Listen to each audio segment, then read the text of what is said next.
So I guess that's been enough time. We'll just get started and let everyone else come from after because we don't have that much time. So good evening, everyone. I hope I'm audible and everyone can hear me. And welcome to another Peace Talks Plus session. My name is Abdurrahman Diouye. I'm the program coordinator, and I'm really glad to see you all here today. For those joining us for the first time, Peace Talks Plus is a program by HOAPE's Institute, where we bring together voices from the Horn of or across the Horn of Africa and beyond to discuss key issues shaping peace, security, development in our region. Today's session is focused on displacement, migration, and humanitarian challenges in the Horn of Africa region, a topic that continues to affect millions and really speaks to the heart of what we do. Before we begin, I want to give a quick shout out to our amazing volunteers who made today possible. Your time and effort are always appreciated. And now I hand things over to our moderator for today, Miss Aya Sergini, who will be guiding us through the discussion. Aya. Okay. Hi, everybody. Good afternoon, distinguished guests and participants. On behalf of the Horn of Africa Institute for Peace and Security, it is my great pleasure and honor to welcome all of you to today's Peace Talk session. Now, before we move on, I would like to just very briefly introduce the Institute's mission for any of our new guests, or also as a refresher for our returnees. Now, HOIPS is an independent nonprofit institute that is committed to advancing peace, security, and governance in the Horn of Africa. Its work combines research, training, policy engagement, and innovation to address the complex and evolving challenges facing the region. Now, today you're with us with our flagship initiatives, which is Peace Talks. It's a platform for dialogue and knowledge exchange. Through it, we bring together practitioners, policymakers, academics, civil society, and community voices to explore solutions and share experiences that can contribute to building lasting peace and stability. Now, today's topic, as was previously mentioned, is displacement, migration, and humanitarian challenges in the Horn of Africa. Now, this topic sits at the intersection of human rights, security, climate change, development. And as the region to grapple track and a heightened vulnerability to climate phenomenons, it remains both critical and ever-enduring one. Now, this session will allow us to reflect on specifically personal account from affected people, highlighting the human impact of the aforementioned topics, while also showcasing the resilience at the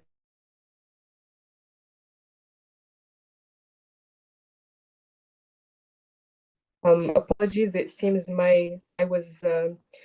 it seems my recording stopped. So as I said, we're going to be discussing personal accounts from affected people, highlighting the human impact of the aforementioned, and we're also going to showcase community-led initiatives, for instance, within refugee camps. Of course, our discussion would not be complete without an overview of current policy gaps, and hopefully, and on a more hopeful note, a discussion on practical recommendations for the way forward. Now, our speaker today is a bachelor's student in economics with a strong interest in peace building, migration, and humanitarian development in the Horn of Africa. Passionate about diplomacy, gender equality, and inclusive dialogue, our speaker aspires to contribute to sustainable peace and equitable development through research, advocacy, and youth engagement. We are honored to be joined by Blen Mesfin, who will guide us through the discussion today. Before I hand over the figurative mic, I encourage everybody to actively engage, whether that's by asking questions in the chat, sharing reflections, or contributing to the recommendations that will emerge from this session, hopefully. Now, with that, I leave the floor to our distinguished speaker. Blen, you have 30 minutes. The floor is yours.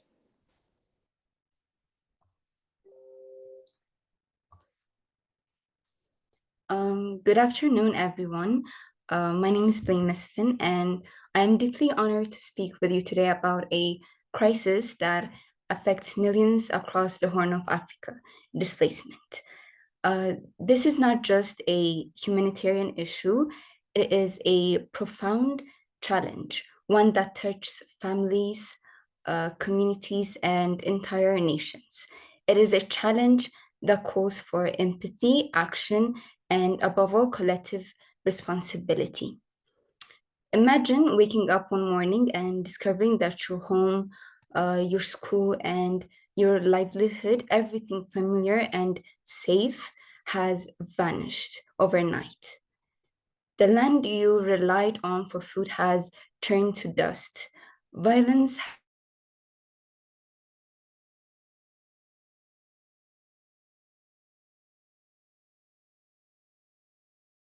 has consumed your supports are gone. This is the reality for millions of people in our region today. Conflict, climate change, and insecurity has forced families to leave their homes in search for safety, sustenance, and change to rebuild their lives. So in this session, I will share stories of those affected, highlight the changes they face, examine the gaps in our policy and responses, and explore long-term solutions that can um, help transform displacement from a story of suffering into one of resilience, opportunity, and hope.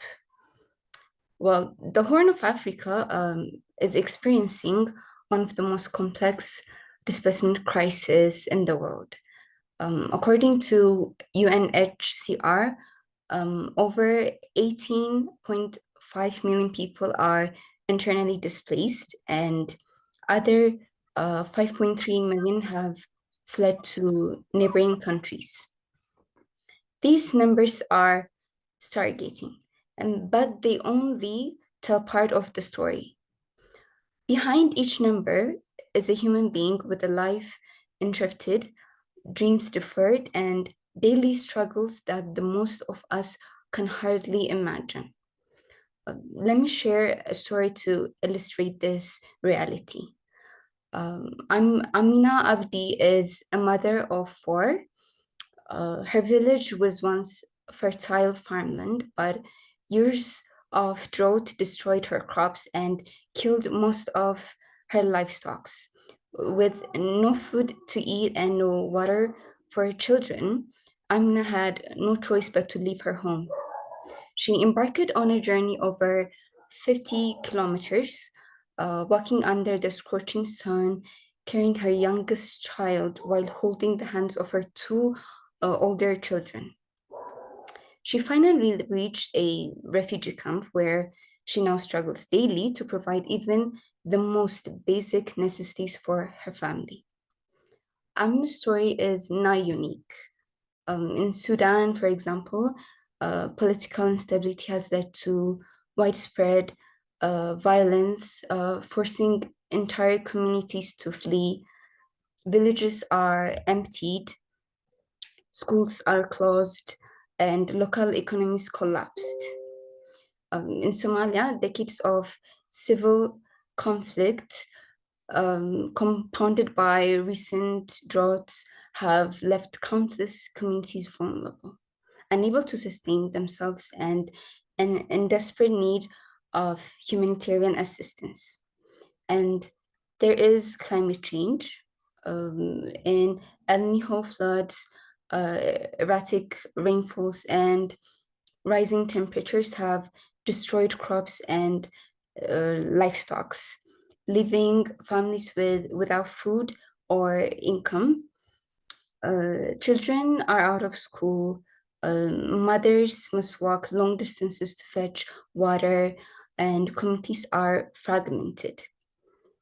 Let me ask you, if your home were suddenly inhabitable, your livelihood's gone, and your children hungry, what would you do? For millions in the Horn of Africa, the answer has been to leave everything behind and begin a journey of uncertainty and survival.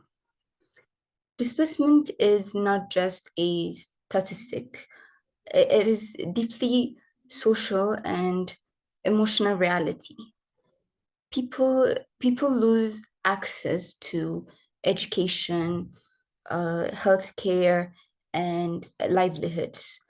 Women and children face the greatest risk from insecurity and exploitation to the inability to meet the basic needs. Consider Habibo Dakani Yusuf, She's a young woman from Somalia. She fled southern Somalia during a severe drought. Her journey to the Dadaab refugee camp was fraught with danger.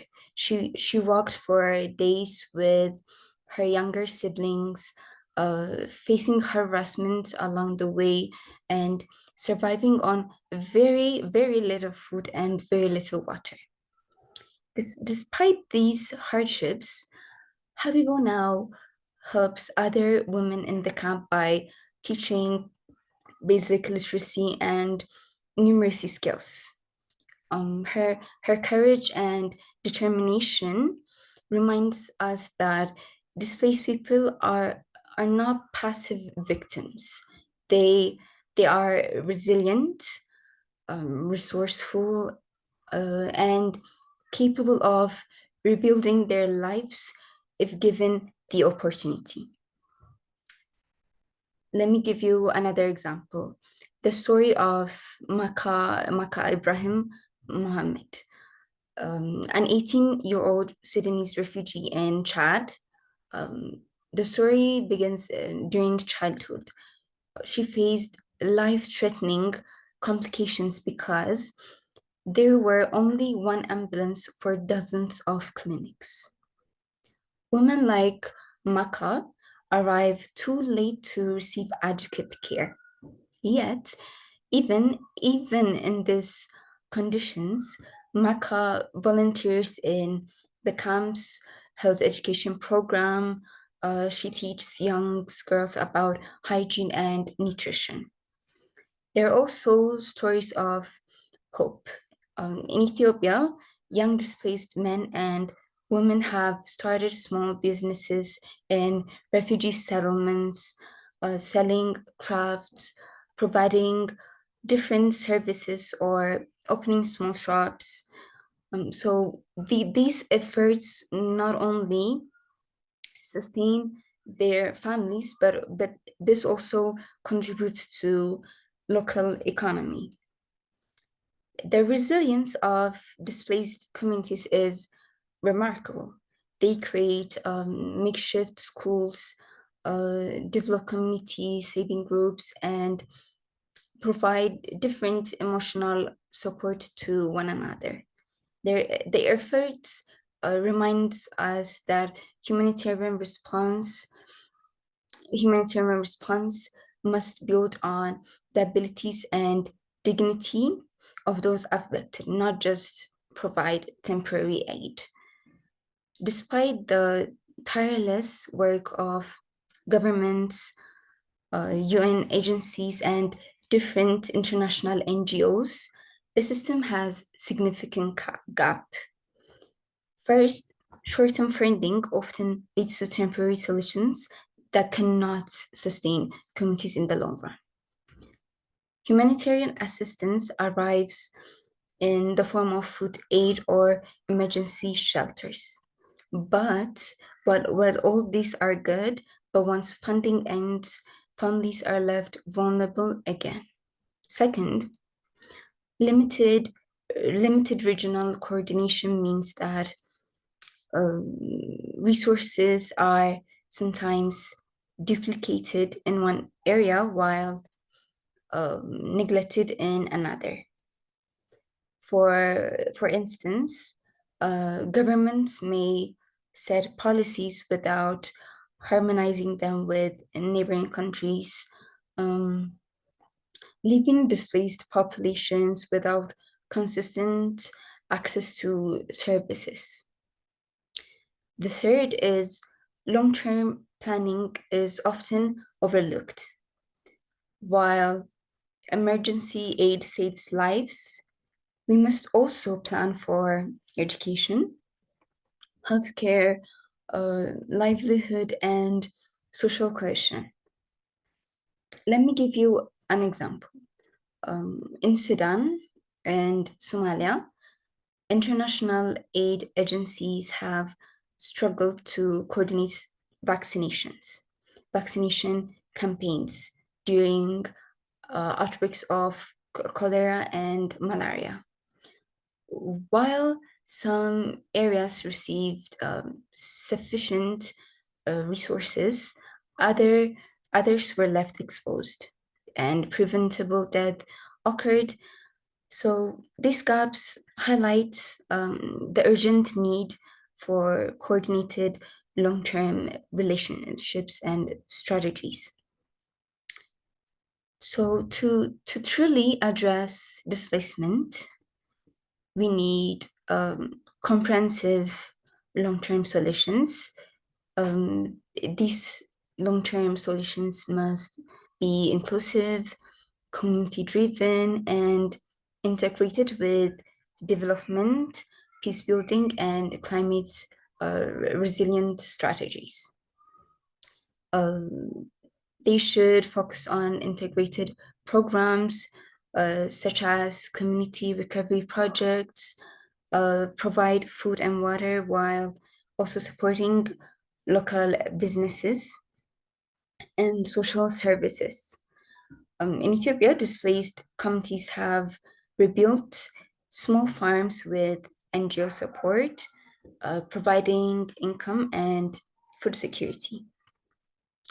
Other thing is the IGAD migration policy. It very much encourages countries to harmonize their migration frameworks, to share best practices and coordinate responses. By working together, countries can ensure that displaced people receive consistent support regardless of borders. Education and vocational training programs give displaced individuals the tools to rebuild their lives. In Uganda, refugee youth have been trained in carpentry, tailoring, and technology, allowing them to start businesses that benefit both their families and the host communities. So programs that focus on sustainable agriculture, water management, and renewable energy help communities adapt to changing conditions. In Kenya, water catchment projects have reduced reliance on distant water sources, enabling women and children to focus on education and livelihoods. These solutions require collaboration. It requires collaboration among all stakeholders, meaning the government, UN agencies, international NGOs, and displaced communities themselves. People should not be treated as passive recipients of aid, but as active partners in rebuilding their future. So displacement is a shared community challenge. It demands empathy, demands action and unity. So each of us has a role to play, whether as policymakers, humanitarian workers, or engaged citizens. We must advocate for policies that address the root cause of displacement, including conflict resolutions, climate adaptation, and economic development. We must support initiatives that empower women and youth and foster regional cooperation to ensure sustainable solutions. I want to leave with you with a thought behind every number is a person like Amina, Habibo, or Maka, the individuals who dream, struggle, and hope for every day for a better future. By combining compassion with long-term vision, we can help. By combining compassion with long-term vision, we can help um, build a Horn of Africa where every person has a chance to live with dignity, safety, and hope. Thank you for listening to me. I look forward to our discussion. Thank you, Aya, for giving me this opportunity to speak. Thank you very much for that riveting presentation, Glenn. You touched on quite a lot of issues and a lot of the important aspects of displacement. You've particularly highlighted the human aspects, and oftentimes in discussions on displacement and migration, well, they're reduced to mere statistics and numbers, which kind of makes us lose focus of what is truly at the heart of these issues, actual individuals. And this leads me to the first question of the evening. In your opinion, do you think that the focus on displacement through a traditional security lens distracts from a more human security-based focus? And how do you think this affects subsequent governmental policies? I'm sorry, Aya, could you repeat your question? Of course. I said, in your opinion, do you think that the focus on displacement through a traditional security lens distracts from a more human security-based focus? And how do you think this affects subsequent governmental policies?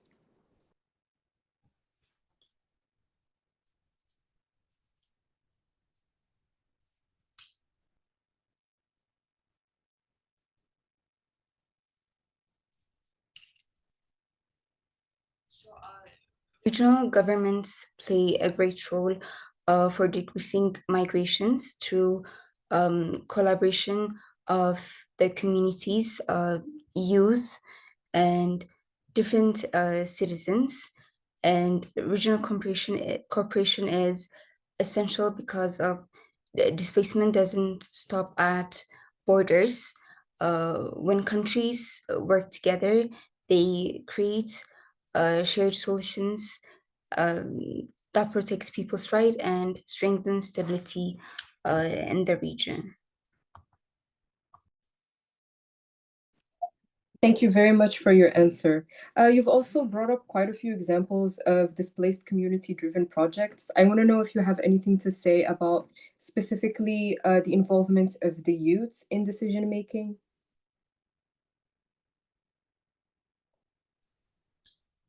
Yes, thank you. I really wanted to emphasize that youth inclusion is not just about participation, but meaningful involvement in sharing policies. When young people are part of decision-making process, the outcomes become more innovative and sustainable.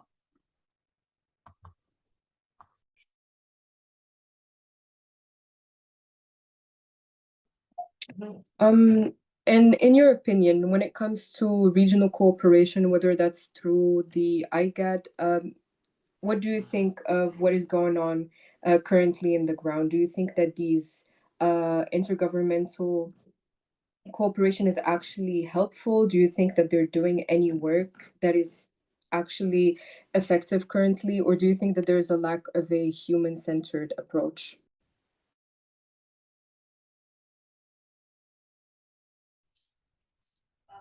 So IGAD promotes regional cooperation, protects rights of migrants and refugees, and support development-focused programs that turn migration challenges into opportunity for stability and growth. So with this objective, I think international organizations and such as like IGAD are really working towards the problem, but youth inclusion is not yet uh, in variety, uh, but there have been changes. I think youth inclusion is nowadays practiced a lot, but it still need to be practiced more and more often, since they are important in decision makings. But I can tell that there is some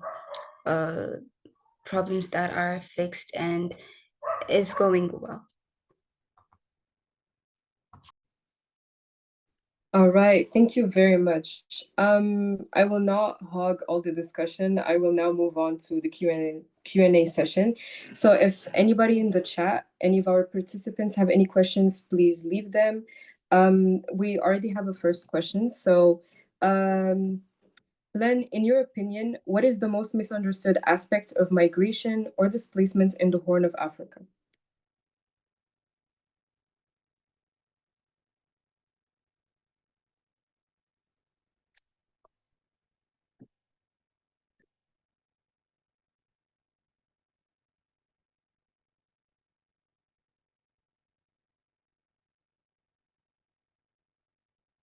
Len, hello, can you hear me?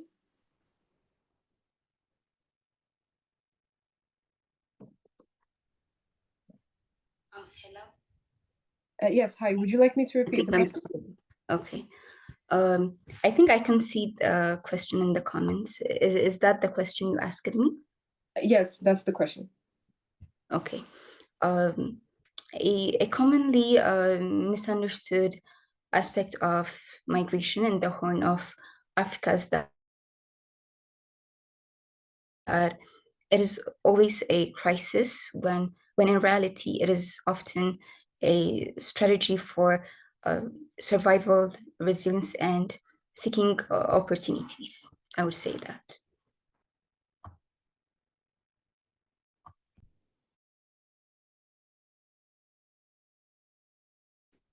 All right, thank you very much for your answer. There doesn't seem to be any other question in the chat. All right, we have a new question. So you mentioned youth engagement earlier. One of our participants just wanted to know how young people contribute to addressing displacement and migration issues. So if this is what we discussed earlier, if you could add on to it. That's a very good question. So youth can play a huge role if they're given space and resources. Many different young people are already leading community-based initiatives, from peace building and awareness campaigns to entrepreneurship and digital innovation that supports displaced populations. Uh, so what's needed is more inclusion in decision making, not just consultations. It shouldn't end in consultations, but it should be more involved in decision making.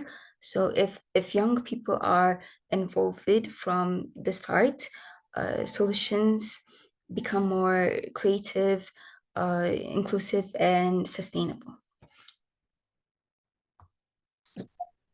It also seems as though our coordinator has a question. Abdulrahman, would you like to take the mic?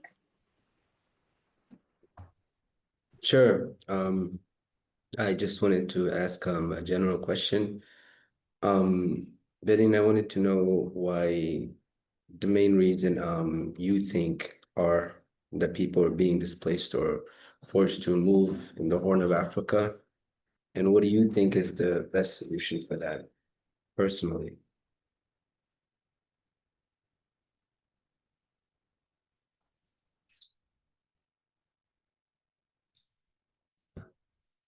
So, in my opinion, the primary reason people are forced to move in the Horn of Africa is conflict, specifically political conflict, and climate-related shocks that destroy livelihoods and threaten safety.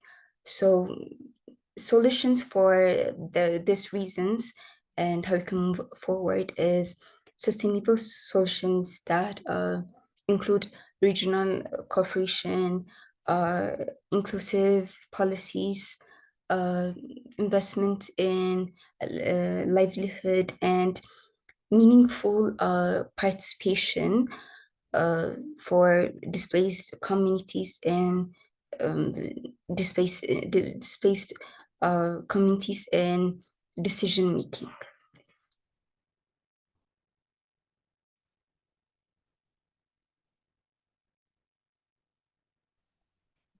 Abdulrahman, would you like to add to that? No, that'll be all. Thank you. All right. We have more questions in the chat, so I'll move on to them. One of our participants wanted to know what policy or practical changes you would like to see from governments or organizations working in this area.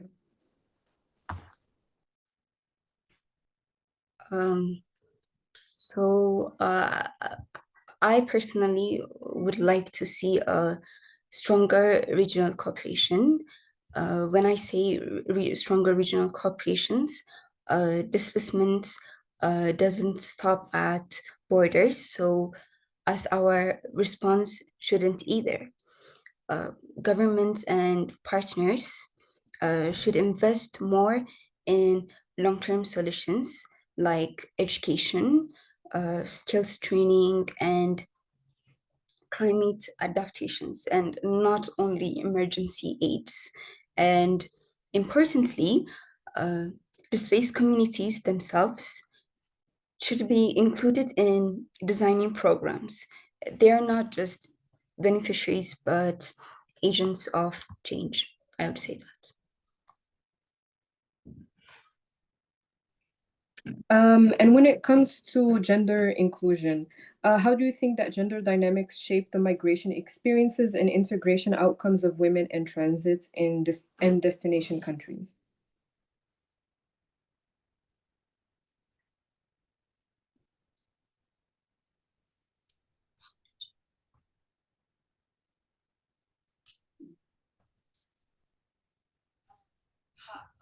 I can see the questions in the comments. So the question was, how do gender dynamics shape the migration experiences and integration outcomes of women in transit and destination countries?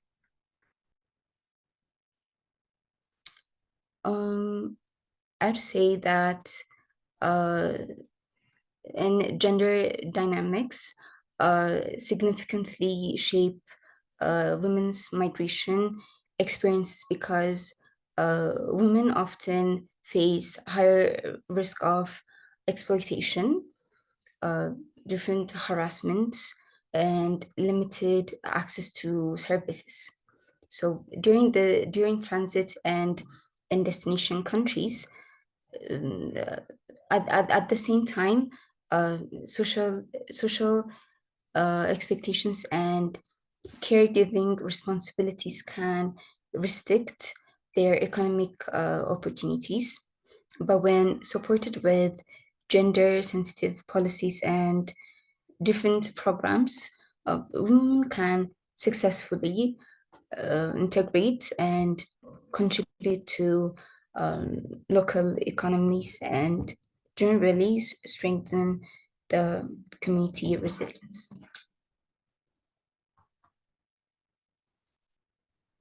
Thank you for that thoughtful answer. Our next question is, what gives you hope when looking at the future of displacement and migration in the Horn of Africa? So what gives me hope in the resilience and determination of people in our region, especially in youth and women who contribute to rebuilding their lives despite very, very difficult circumstances.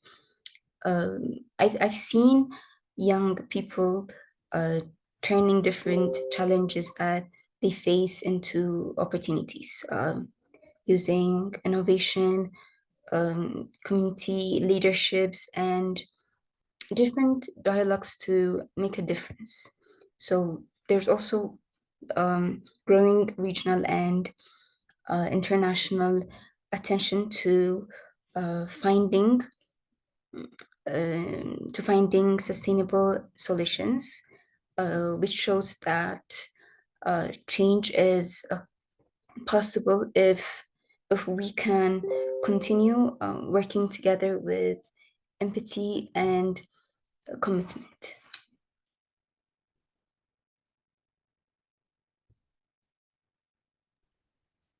Since you've given a lot of focus to youth inclusion and community-driven projects, one of the questions in the chat was, how can we be given a space unless we create the space itself as youths? And do you think youth engagement can create better, I believe, better change? I think there's a word missing in the region, and what action would we need to face?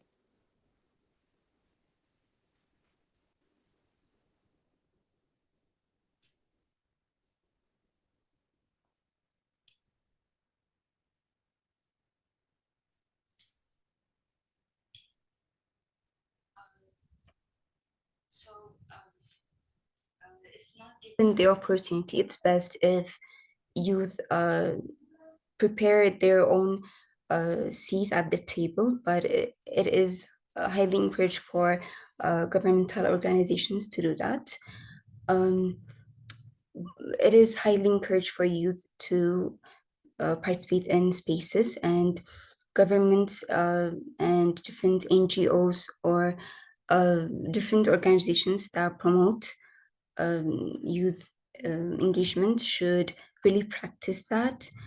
And yes, youth engagements can create better in their region, and yes, they can be better. They can contribute better things in engagement because they are the future of the region, of the world, and it is really important to have them in discussions. What actions would we need to face? There might be some discriminations because youth in previous times are not encouraged to speak up and give their voices. So we really need to stand up for ourselves and give the seats that we deserve, and we need to speak out on that. Also, an added dimension of this question is the aspect of phobia. I think maybe specifically xenophobia, because a lot of the displacement is across borders. So how do you think that not just youth-driven action, but also policies in general, how do you think that they can be made to be inclusive when there is this aspect of xenophobia? I understand that different phobias could emerge. As I said before, it's highly because of different discrimination. So we need to build ourselves, our um, confidence, and our communication skills to better give meaningful solutions and contributions to the community. All right, thank you. And one of our other questions is, do you think that host countries in Africa can resettle refugees by giving citizenship? So we're talking about naturalization and assimilation in this case.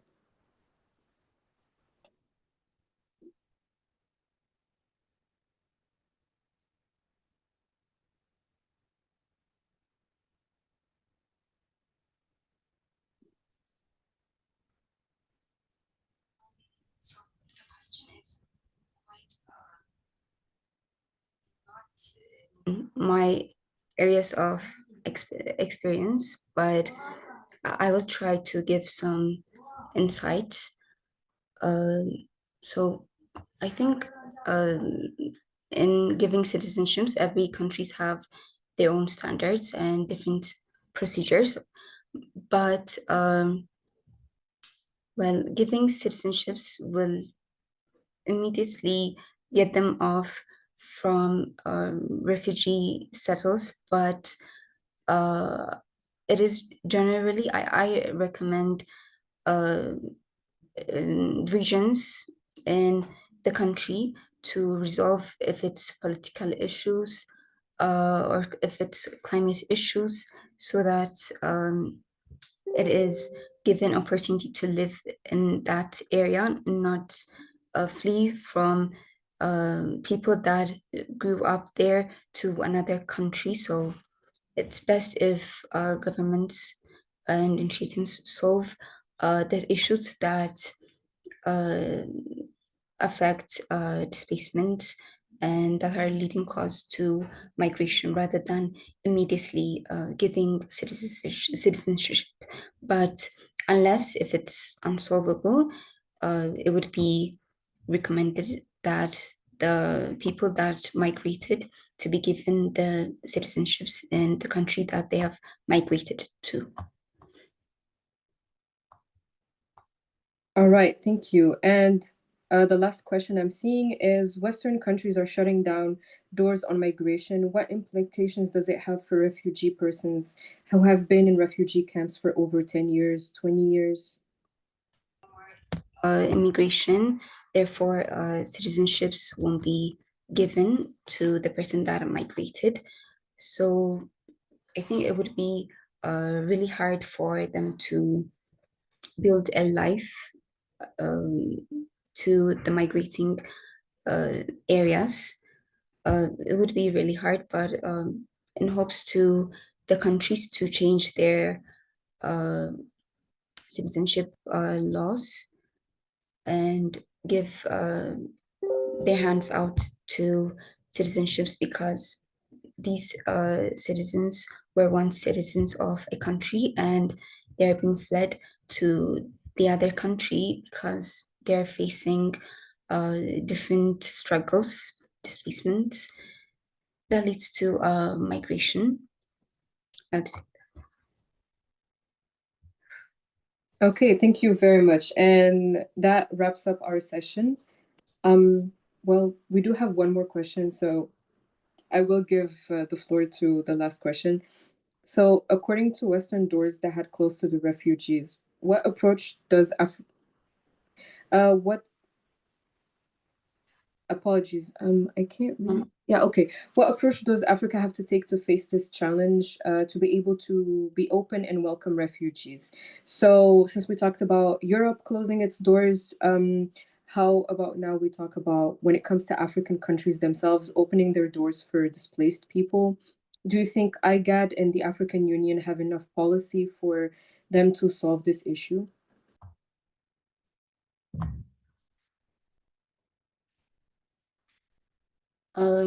So host countries in Africa can and should strengthen local integration and uh, resettlement approach, including access to education, livelihoods, and protection within the region, while partnerships with Western countries can provide additional support.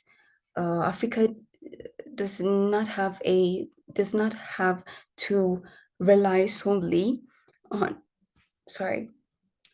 So Africa does not have to rely solely on external solutions. Sustainable regional-led efforts are crucial for long-term stability and dignity for displaced populations.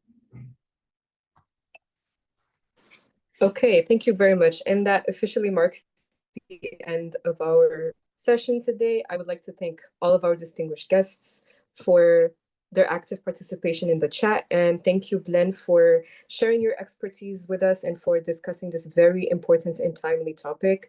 Abdulrahman, if you have any last parting words, I leave the floor to you. Thank you so much, Aya. And a big thank you to our speaker, Ms. Bilen Mesfin, for sharing such thoughtful insights with us today. And to everyone who joined, thank you for taking the time to be here, listen, and engage.